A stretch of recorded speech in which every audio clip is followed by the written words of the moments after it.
olayotgandik. Assalomu alaykum, hurmatli tinglovchilar. Bugungi video darsimizni Toshkent davlat agrar universiteti qoshidagi kichik tajriba xo'jaligida olib boramiz. Ya'ni bu yerda o'simshunoslik va mo'yla ekinlar kafedrasining doktorantlari, magistrlar, mustaqil o'zlariga tegishli bo'lgan va o'sha o'simlik namunalarini ekib o'stirishmoqda. Ya'ni mana shu o'simliklardan biri bu mo'yla ekinlar guruhiga mansub bo'lgan kungaboqar.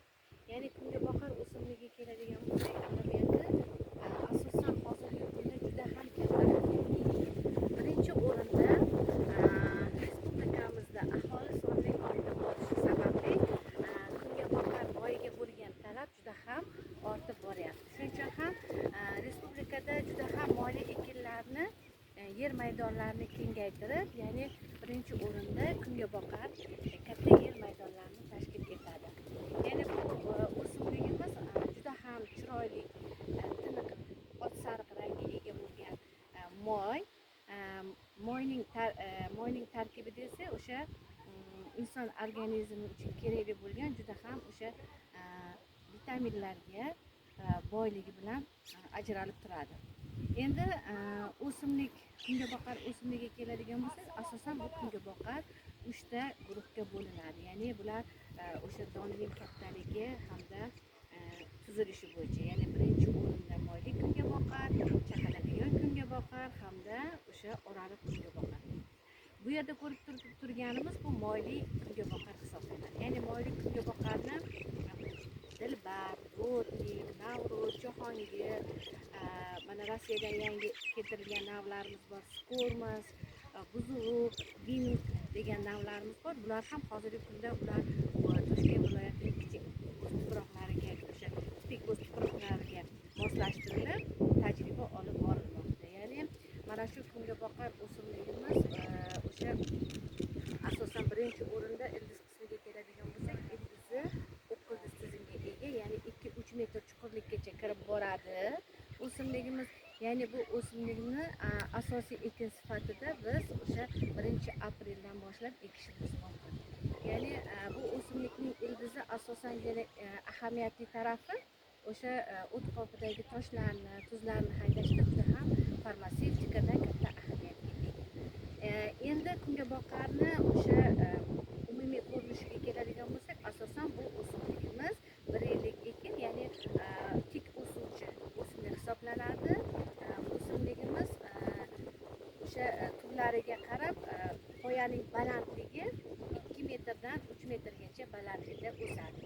Endi undan tashqari esa mana o'sha mo'yli kungaboqar o'simligimiz chaqaladiganga nisbatan bo'ylari past, ya'ni 1,5-2,5 metrgacha balandlikda o'sadi. Qoyaning ustki qismi mana ko'rib turgandek tuklardan iborat, dag'al tuklar. Bu tuklar o'sha asosan kungaboqar ichiga kirganimizda allergiyani ham qo'zg'atuvchi hisoblanadi. Endi bargiga keladigan bo'lsak, asosan dastlab kungaboqar o'simligi unib chiqqandan so'ng 2 urug' palladan rivojlanib chiqadi.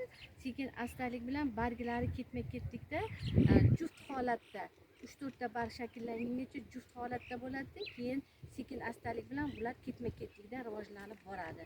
Bitta o'simligimizda o'rtacha hisobda 25-30 tagacha barglar shakllanishini ko'rishimiz mumkin. Endi barglarni asosan mana bular yuraksimon shaklda rivojlangan bo'ladi. Bargning orqa qismida ham tuklar rivojlangan, shakllangan o'simligimizda.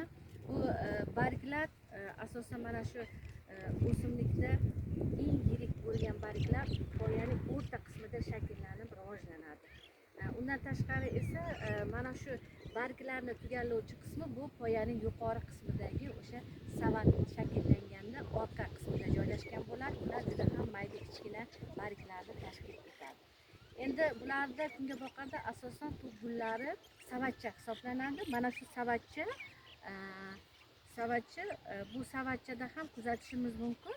Bularda gullarining, ya'ni tub gullari birinchi bo'lib savatcha atrofida tilsimon shakldagi gullar shakllanadi. Keyin esa bularning o'rta qismida esa naysimon gullar shakllanishini ko'rishimiz mumkin. Asosan o'simligimiz o'zini o'zi changlatishga oladi, lekin bularda o'sha puch holatlarga ham kuzatilganligi uchun ular asosan shamol yordamida hamda asalarilar yordamida gullarimiz changlanadi. Mana shu tashqi tarafdagi tilsimon gullardan ham rang olish uchun ham foydalanish sababda. Endi bu mana shu savatchadagi o'sha naysimon gullarda o'rtacha hisobda 600 tadan 1200 tagacha o'sha urug'lar shakllanishini kuzatishimiz mumkin. Hali ham gapiryaptimi?